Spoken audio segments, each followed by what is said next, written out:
Hi there, new educators to RSU 13.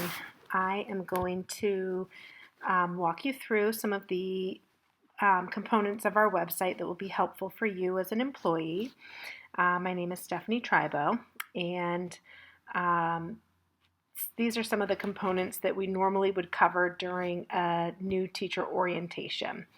Now that you've been fully oriented to your schools, I want to make sure that you're comfortable navigating the district website for any additional resources and information that will be helpful for you. On our main page, we have some quick links right here for you. You can access your RSU 13 email directly from here. There is a quick link to Frontline. And there is also a quick link to PowerSchool, although if you click this, it's going to take you to the parent and student PowerSchool. The quick link to your teacher PowerSchool is if you click on this staff button, and it will give you your Power Teacher login if you scroll down on this list. If you hover over any of these, you'll see a drop-down list, and the two that I want to focus on with you are the staff drop-down list and the curriculum drop-down list. And we'll start with the staff one. I won't go through all of these with you. I'm just going to touch on the important ones that are important for you to know at this point. I'm going to start with the Frontline piece, which you probably are familiar with at this point, but may or may not have known that it's linked directly here for you. There is the link on this front page as well, but that will take you directly to your Frontline so that you can log in and you can track any of your absences or time off needs. Let's see if I can get back to my main page quickly here. Under the staff tab, you will also see that you can log into Target Solutions. This is the training platform that we used at the beginning of the year to go over our health protocols. Other required trainings are here, such as the bloodborne pathogen training, cyberbullying, school bullying, the list goes on. So any trainings that are assigned to you as required trainings will need to be completed during the school year. Or completed by the date that it's provided to you or submitted to you. So you'll want to make sure that you have access to that and can log in. Also under the staff tab, you will see a work orders link at the very bottom. This will take you to a page where you can submit either a tech ticket if you need technology support or a building maintenance work order. So you can click on either one of those. If you have never submitted a tech ticket before, certainly you can reach out to your building tech integrator to ask them about the process. But if you click on this, you'll need to click on New User since you'll need to register yourself as a new user before you can fill out a tech ticket. Be sure to include not just your name but also the building that you work in so that they can disseminate the support as quickly as necessary to get you the support that you need. The other link under this staff tab that I want to show you is our PEPG system. So that's our Performance Evaluation and Professional Growth System. If I click on this, it's going to bring you to a Google folder that contains some additional Google folders and also contains all of our documentation for our evaluations within the school district. There's a folder here for a peer observation template. Some of these might look familiar as templates that your mentor might be using in order to give you some peer feedback. We have an SLO folder here for a student learning objective, which we are not currently doing this year because of our COVID environment. We will be revisiting that as our PEPG committee in order to determine moving forward if that's going to be a continued component as part of our evaluation. Starting in the year 2021 and going forward, the fall of 2021 and going forward. So next school year, it is no longer required as part of the law, but our PEPG committee will need to be the ones that revisit that and make any recommendations on how we use that component going forward. Here is where you will also find our copy of our PEPG. If you are a classroom teacher, you'll want to make sure that you're using the one that says teacher evaluation. There's also one for non-classroom teachers, and that would be for people that might be a Title I teacher. That would be applicable to our technology integrator staff, any staff that don't have a direct teaching role or a classroom of students assigned to them. If you click on the guide itself, you're going to be able to see all of the elements that we've chosen under the Marzano focused model. The Marzano focused model includes many elements, 23 elements, but as a district we have decided that we are not evaluating on all of those elements. We've decided to keep it much more focused. So currently there are 9 elements on which our teachers are rated during the evaluation process. So we're just going to scroll down here. They are listed on pages 6 and 7. So we currently evaluate on planning standards-based lessons and units, identifying critical content from the standards, using questions to help students elaborate on content, helping students practice skills, strategies, and processes, using formative assessment to track progress, establishing and acknowledging adherence to rules and procedures, establishing and maintaining effective relationships in a student-centered classroom, adhering to school and district policies and procedures, and maintaining expertise in content and pedagogy. And essentially our PEPG committee went through these 4 major domains of professional responsibility, conditions for learning, standards-based instruction, and standards-based planning, and identified those key critical components that we want to ensure that all teachers receive feedback on and that all teachers are evaluated on. For this particular year, because it is a COVID-related year where we might be encountering a level of remote teaching, our PEPG committee will be giving some specific recommendations, and that will be shared with all staff when that comes out. But for now, this is where you can access our handbook. And I want to show you one more piece of this. You can also access the success map scales and evidences. This book is a little bit more comprehensive. It does include all of the elements. So you'll see those 4 domains again: standards-based planning, standards-based instruction, conditions for learning, and professional responsibilities. And you can match these up. Here's standards-based planning. You can match these up with the elements that our district chose, those 9 elements that I just listed from that other document. And you can see much more specifically what the desired effect is, the evidence that your administrators are looking for, specific examples, and then the scale that they'll be using. So you have access to all of that information. All 9 of them are listed in here. And so if your building administrator has not given you a copy of that yet, I definitely encourage you to pause this presentation and go ahead and print out the 2 documents that are applicable to your position, which is the success map scales and evidences. This one is for classroom teachers. This one is if you're a non-classroom educator. And then also make sure that you print out the teacher handbook, or if you're a non-classroom educator, print out the handbook for that as well. That will be really helpful to have that information for your evaluation. So continuing on underneath the staff tab, the last thing that I want to show you underneath the staff tab is this link called Forms. This is where we keep all of our district-related forms. There is important information on this page. There's information here around district protocols that we're using.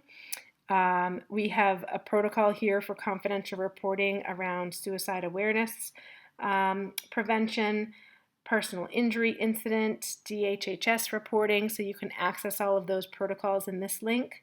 and there are different forms that go with each of those protocols listed here as well. I would advise you to check with your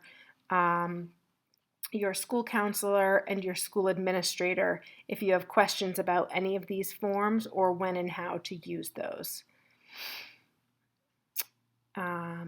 Continuing down here, there's lots of information here about benefits and open enrollment, so you can access that information in those forms here. And as I continue to scroll down, there's a whole list of attachments, and I want to talk through a few of these. Most of these forms that say forms below must be printed and submitted via interoffice mail. Most of the forms that you will need if you're making any requests at the district level would be these forms at the top here. When we do have available federal funding like proficiency-based education funds or social-emotional learning funds, we'll advertise if we have some opportunities available, like if a staff member wants to start a book study. This current year, we don't have that specific funding available. However, that doesn't mean that it's totally out of the question if somebody has an idea around how we might be able to do this in a feasible way. So there is a book study application here. There's an ESEA only conference workshop professional leave. I'm going to go ahead and open this. When you open any of these, they go to your downloads file. And this conference workshop looks like, the conference workshop request looks like a conference workshop request that is a typical request as well, but there's a little bit of a difference here. So this one is ESEA, Elementary and Secondary Education Act, because our federal funding is tied specifically to our ESEA funds. That's what they're called, our ESEA federal funds. So this application is what I would ask teachers or educators to use if they are applying for a conference and we're going to be paying with federal funds. And if you're ever confused about which form to use, don't hesitate to reach out and I can clarify which form would be most appropriate. Typically, if it's something that I'm advertising district-wide, it usually would be using federal funds for that. So this is the form that I have people fill out because it has all of our federal funding sources listed here at the bottom. The process would be if you wanted to attend a conference, you would fill out this request and you would clear it with your building administrator and let them know that you're interested, and then you would submit it to me. And after, it does talk you through the process here as well. So on page 2 of any of these forms, you can always see the process laid out for you as well. I definitely encourage you to read that before you submit the form and apply. But typically the form will go to our admin assistant, Kathy Blaze. Once it's approved, then we start the process of a requisition, which means you're requesting that those funds be held for you in order to take advantage of this opportunity. We will then develop that requisition into a purchase order and make sure that you have that purchase order so that you can register for the event. Every event is a little bit different. Some of the events they invoice us directly. Some of them they ask you to pay by credit card. Some of them will not accept POs, so you have to have another form of payment. And we usually can figure out a way to work with each of the different vendors. But if you're unsure, again, don't hesitate to reach out and we will help you through that process and help you figure that out. We don't always lay out that process as one blanket process just because different vendors sometimes do that process a little bit differently. But this is how you would secure that funding from the district. And I'm also going to show you the conference workshop professional leave request, which is the third link down here. Here we go. This one looks exactly the same. The only difference is it does not say ESEA at the top, and when I scroll down here, it gives you a list of buildings instead of a list of title funds. So the difference is funding for these conferences would come from the building level. In a normal year, every building has an allocation where they would be able to send staff members to a conference. This year, we don't have that in place. There are the conferences that are being offered, most of them are not inclusive of travel, but I will talk you through what that process looks like in a normal year. So you would fill this out. You'll notice on the second page it has the list of instructions, just like the ESEA copy of the conference request. You would fill this out completely up until this point, so it's really just the first half of this page. Your name, the date, your position, the school that you work at, the date or dates that you are requesting for the leave, registration information, filling this information out as thoroughly as possible so that we have all of the information in order to request the purchase order for you. If you were going to be traveling and you needed meals or lodging, you would include all of that information here and you would submit this for approval. You would also check off purchase order unless you were planning on paying out of pocket in advance. But in order to do that, you would want to make sure that you have approval from your building administrator first. Purchase order is typically the cleanest, easiest way to take care of all of this paperwork. We take care of the bottom part and where all of the allocations would come from, so you don't need to do anything there. You would just fill out this top part. It talks you through the process again. You would discuss the request with your principal or supervisor, and then you would submit this to Kathy Blaze, and she will continue the process for you of securing a purchase order. I also want to show you, this is not a form, but it does include our information here. Let's see, right here, our expense reimbursement procedures, because I mentioned travel, meals, and again, although those types of events will not be happening this year, it's good to know where to find this information. So this page highlights information about meals, what's allowable in terms of lodging, what's allowable in terms of mileage. We do reimburse mileage at the IRS rate. And if the individual is driving. And there are other allowable costs as well.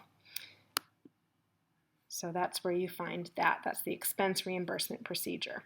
Now, if you go to a conference and your travel is approved, let's say you go to a conference and there's a one-night overnight at a hotel and there's 100 miles that were traveled, and after you come back from the conference, you'll have a certificate that shows that you attended. So make sure that you always secure that certificate of attendance from any type of a conference that you attend.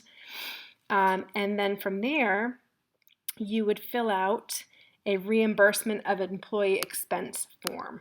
So if there is any level of employee expense, you're really filling out two forms. You're filling out the original request to attend the conference, and then after the conference, you're filling out this second form, which is the reimbursement of employee expense. This is what indicates to us that yes, you've attended, you have your evidence of your certificate of attendance, and then you're seeking the funding to reimburse for those funds that were approved in order for you to be able to attend, like your travel and your hotel. Again, all of the instructions are laid out on this. It does say that you need to include itemized receipts, so not just a credit card charge, but a specific itemized receipt needs to be included. Sales taxes are not reimbursable. Neither would be any alcohol that would be included on any of the receipts. And again, this walks you through the steps as well. This one's pretty self-explanatory. Again, you're putting your name, the date that you're requesting your reimbursement, your original approval of when your conference was approved, the title of your conference, and then the information of the expenses that you're looking to have reimbursed. So again, if you traveled 100 miles, you'd put your 100 miles in here, multiply that by whatever the IRS reimbursable rate is at the time to find your total, and then you would include the cost of your lodging. You would attach any receipts to this form as well as your certificate of attendance. And again, this is all laid out in the process up here. And that is the reimbursement of employee expense form.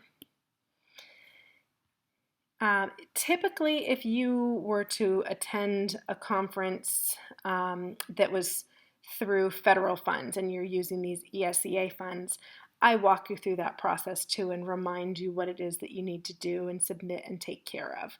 But if you ever have any questions, you certainly can reach out and ask. We all want to help you through the process. The final thing that I want to show you that's listed on this page is a course approval request. In your contract, you have up to one course per year. Funding is limited this year because of the current environment, but there is some funding that's still available if you are enrolled in a program or you're planning to take a course. You would submit this form directly to me.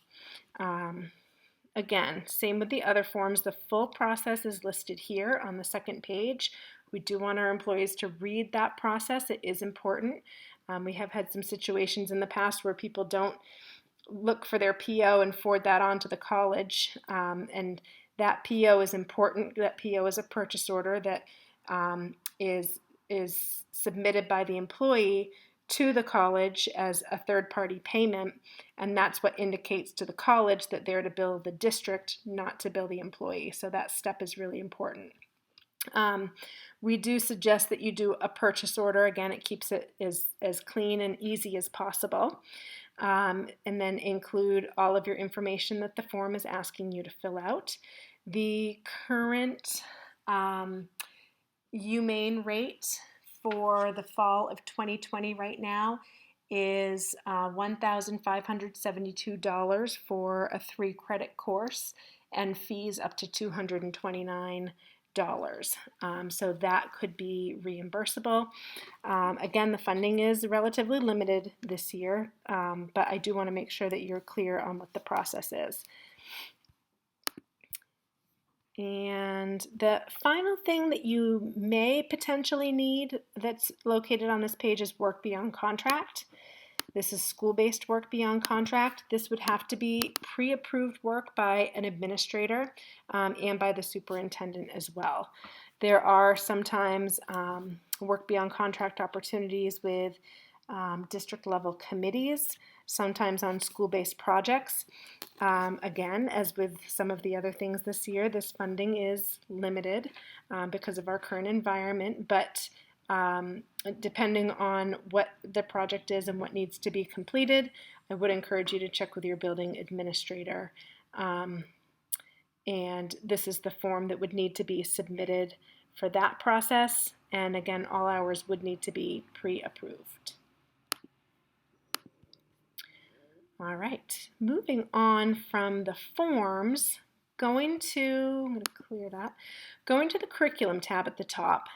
When you click on the curriculum tab, it gives you a drop-down menu, but if you just click directly on it, it will take you to the curriculum website, and this is called the CARE website for Curriculum Assessment, Instruction, and Resources for Education. And all of those tabs in the drop-down menu you'll see across the top of the screen here. I'm going to give you just a really brief overview of each of the pages.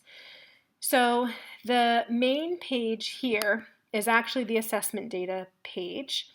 The assessment data will take you to any RSU 13 education reports from the past 3 years. These education reports are where we include data from assessments like our NWEA assessment for math and literacy, our MEA data, We did not have MEA data from last year, but each report has the previous year's data because the data is always several months behind for the MEA, but the NUIA data always is representative of the school year that's listed. We also include attendance data and then any other highlights of each of our buildings. Last year certainly includes some highlights of some of the creative ways that we dealt with the emergency learning. And we did not have our fall NUIA data. So some of the data in our RSU 13 education report for 2019-2020 is incomplete. On this page, we also have the RSU 13 assessment calendar. Current calendar, in a typical year, it will cover all of the assessments throughout the whole entire school year so that you can open this and see a snapshot of when any assessment will be given that's a district level assessment, district level or state level. This year, it currently only goes up through January. I have not included the MEA assessment dates yet. Some of those pieces are still up in the air. Once we have an update and we get closer to the mid-year point, those will be updated. Our MEA is typically administered between March and April, and I would assume the same for this year. The U.S. Department of Education does not intend to give any waivers this year for the main educational assessment, but we're still waiting to see if that will change or not. This includes any district level assessments in gray, any state or federal assessments in red, and then our RTI process is listed in yellow. So you can go down and view this month by month. September when our windows open, October, November, December, January, and again, that's essentially where it stops right now. All of the rest of these dates are to be determined. I haven't included when specifically the MEA will take place, but again, I've given people a ballpark here, and once we know more for certain, we'll fill in those dates as well. But that will give you a picture of when assessments take place, and this top part lists what all of those major assessments are. For the RTI process at the very bottom, we also give a timeline of when the RTI process is taking place throughout the year. The next tab at the top includes some parent resources. This is some Learn at Home resources for parents. Some information about social emotional learning, kindergarten information presentation, learning about the K-5 progress report, learning how they can help track progress on standards for their various grade levels, and then information about how we do our report cards for K-5 and proficiency education for grades 6 through 12. So depending on the grade span that you are instructing in, you might find it informative to look through some of that information that we're sharing with parents and families. And more importantly would be this tab here, which is our RSU 13 standards. At the beginning of this school year, we shared in Target Solutions the 2020-2021 instructional guidance and priorities. And I'll just show you again briefly what this looks like. This is for any subject area teacher so that we can prioritize some of those skills in various content areas, particularly math and literacy for this school year given the pandemic. So that's that particular document, and it's linked there just for easy access. We do have a pre-K through 12 school counseling framework. That is a work in progress, but our school counselors have been working together in order to designate the specific skills and work that takes place in school counseling at each grade level.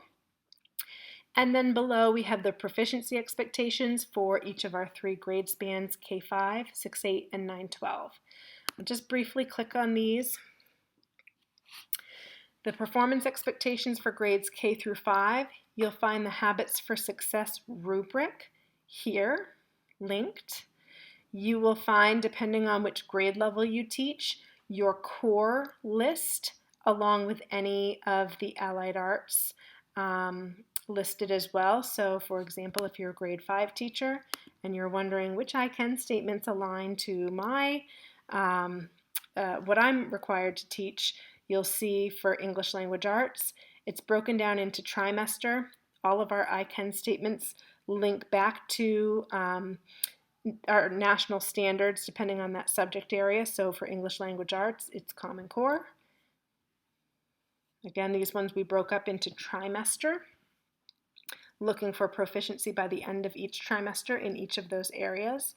Math, because we are formerly 2 districts that have come together into one, we are still using 2 different math programs, although we are piloting a new math program this year in part of our district, with the hope that once we complete that pilot, we can move into an implementation where we're going to be using 1 math program across our district and hopefully be able to break these skills down into trimester-based skills instead of just one large clump.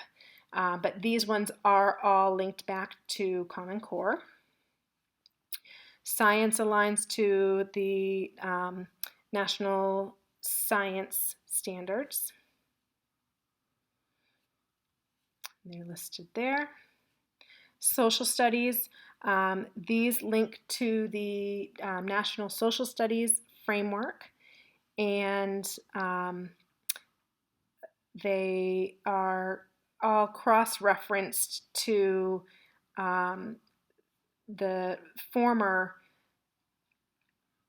main learning results here, which included the application of social studies. Our new main learning results does not include the application of social studies, but currently we've agreed to continue to use that language just because we feel it's important to underscore some of those research skills in social studies as opposed to isolating it just to English language arts. If there is any type of overlap with what you're doing in English language arts, you do not have to score students in both places. You'll find that on the rubrics it might say, have a little star and say that it's also covered in an English language arts standard. So that gives you a little bit of flexibility as a teacher. So that gives you all of your core subject area I can statements. Some teachers like to print these out and include notes of when they're covering them. This also includes a vertical alignment map, so you might be wondering in English language arts, when are they learning some of the key language skills or other key reading skills? So this gives you every grade level. So again, if you're 5th grade, you can look ahead, see what they're learning in 4th grade, and so forth and so on. This covers all of those major domains too. So here's language. You might be wondering when are they learning to use the listing comma? Where do they learn to put the capitalization and the period in, which tends to be repeated every year, but tends to be an issue every year. That I know that when our teachers have gotten together in groups, that's always something that comes up that we talk about.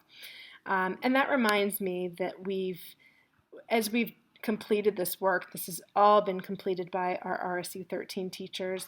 They've dedicated hours and pull-out time to this work, certainly for K through 5, but also for our 6 through 8 and 9 through 12 work as well. This has all been developed by teachers, and they've taken the time to not only develop language that's clear and easy to understand for teachers, students, and families, but they've also taken the time to develop rubrics. So I'll get to that piece in just a minute as well. But Oceanside Middle School has their Habits for Success rubric, and this is set up just a little bit differently from the K-5 document that I just shared, but you will see that each subject area and grade level has a document that includes all of the performance indicators. They don't call them I can statements because they don't start with the I can, but they are performance expectations or performance indicators that students are working toward, same as the I can statement. The next thing I'll just show you really quickly here that the 9-12 document looks very similar to the 6 through 8 document.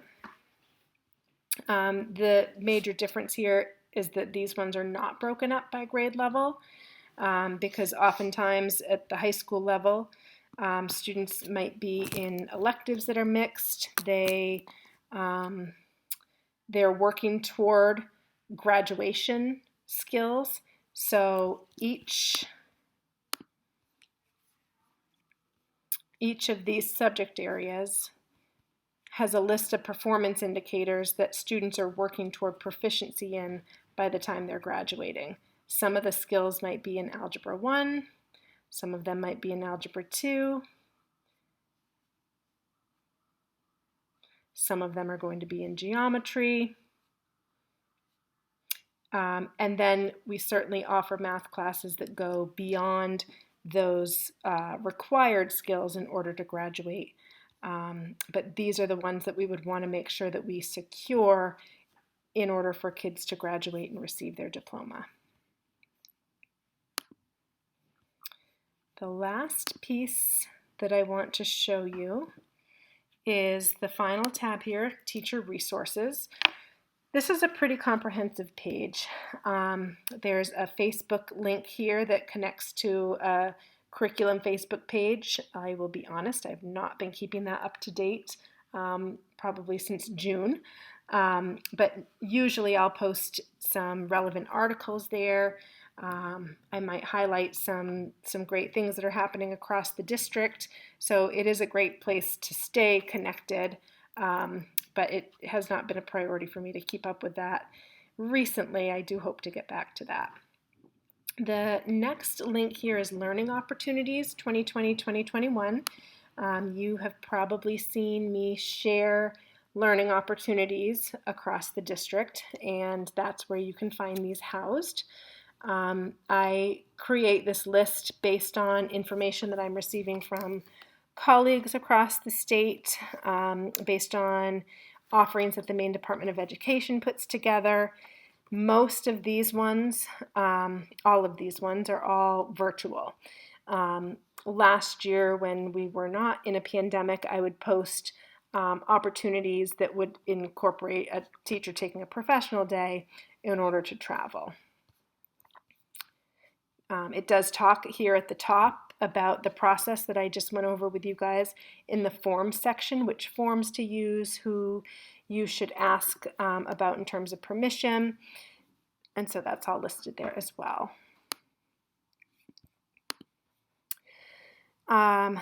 This also includes some teacher-curated resources and support for digital learning.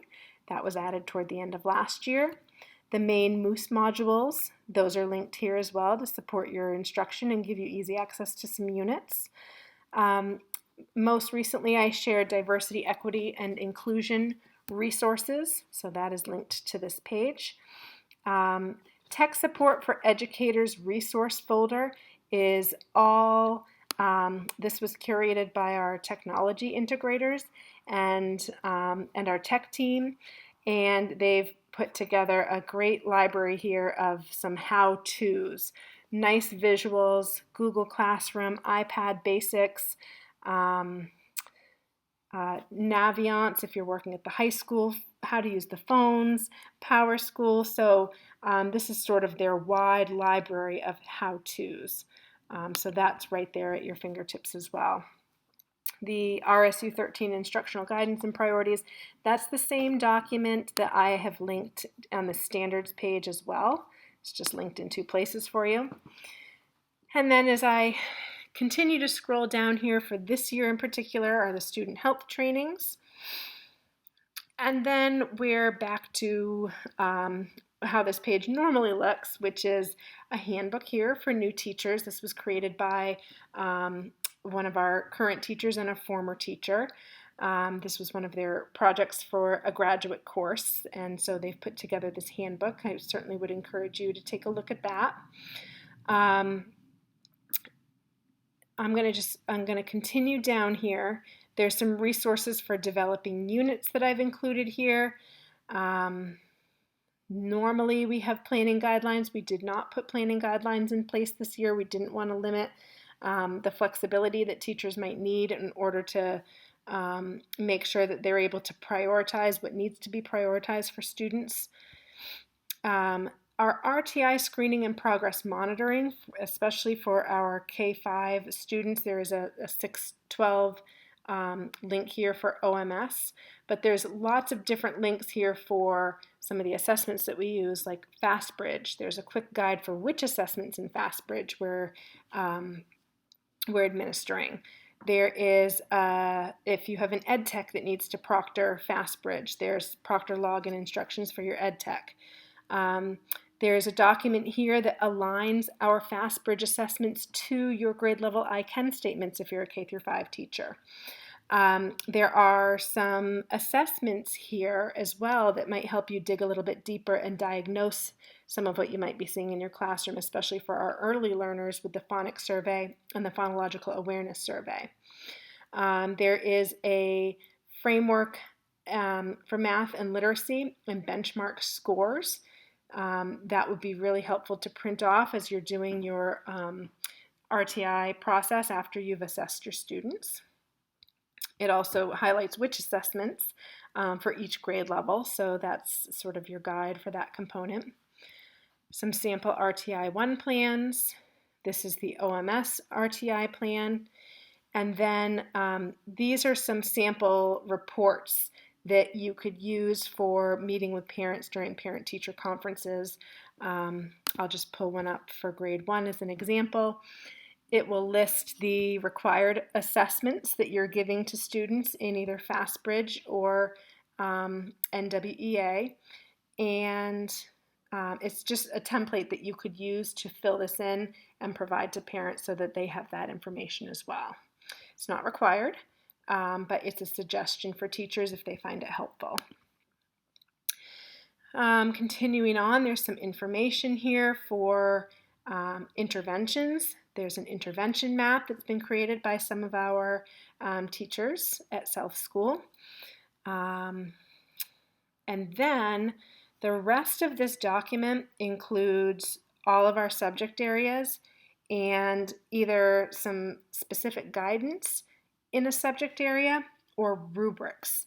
So starting with English Language Arts, again, this links to some of the early assessments, just like the ones that are linked above for phonemic awareness and phonological awareness. There are some questions and answers about Reading Street and implementing Reading Street, Power School codes for Reading Street, and grading guidance for Reading Street, as well as some agreements based on which grade level you're instructing. And then as you continue on here, there are rubrics for each grade level. So starting with kindergarten, if you only want, these are all of the rubrics for kindergarten for English. If you only want the writing rubrics, you would click on just the writing specific rubric. Grade 5 rubrics, writing specific rubric. Grade 6 has draft rubrics. Anything that has draft in capital letters is not publicly accessible, but with your RSU 13 email, you can access it. It just hasn't been completed yet. So some of our work last year in our grades 6 through 8 was cut short because we were not able to finish our grade level pullouts, nor will we be able to finish that work this year. But the draft rubrics are certainly usable at this point. They just use them knowing that we're going to need to continue to revisit these. But you can also find the performance indicators. This one is not as parent-friendly as the one that I showed you under the RSU 13 standard tab.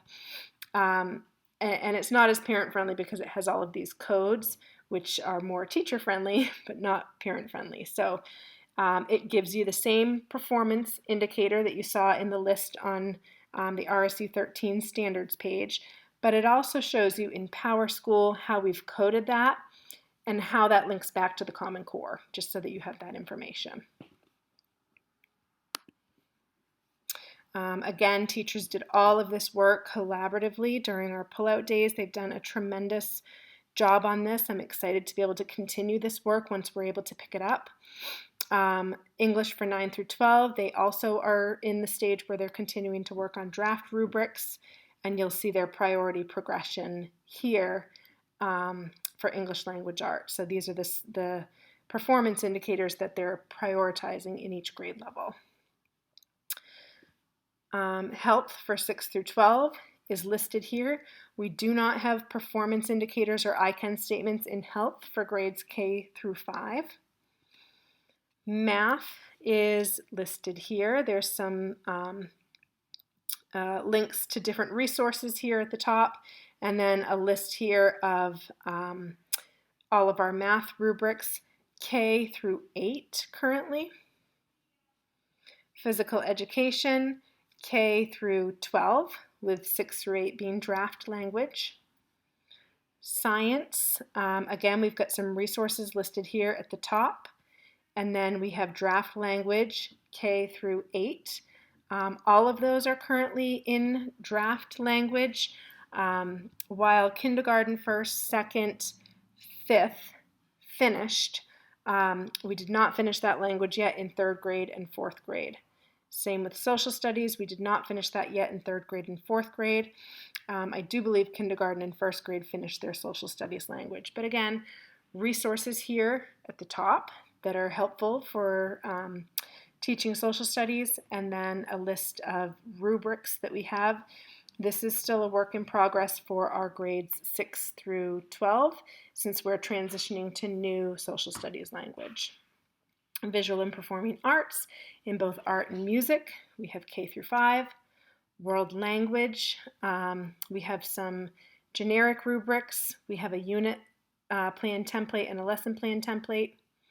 And then we have some support down here for running various supports in PowerSchool. At the very bottom here, we also have I-CAN printable posters that one of our teachers has taken the time to develop for every single one of our grade levels K through 5 and our allied arts. So if you want access to any of those to put in your classroom, they're all updated. Every time we've made a change, we've updated these posters, so those are available for you to print. The one thing I'll say about these is when you open them, it's a huge file. It's going to look like you cannot print it because it's 114 pages, so you'll get a message, but you can click the download button. Oh, this one actually worked. Sometimes you get a message that says the file is too large, but you can still download it and then you can print it. So even if this file says it's too large to open, you can still download and print those files. So I know that was a ton of information in a short amount of time. So this is really more about exposure and making sure that you know that there are resources available here for you. But should you have any question about how to access something, where to find information, please don't hesitate to reach out. You can email me, Tribo, Stephanie, Tribo, T-R-I-B as in boy, O-U, at rsu13.org. And I think it is. It's right at the bottom of this page too. So I just went back to the CARE homepage. If you scroll to the bottom, you're going to see that email address right there as well, and see all of our beautiful schools across the district. And I welcome you once again to your new position in the district. I thank you so much for your time, and I know it's been a little bit of a wild ride this year, but your dedication to our students is so appreciated. So don't hesitate to reach out if you need any support. We want to make sure that you have everything that you need. Thanks so much. Take care.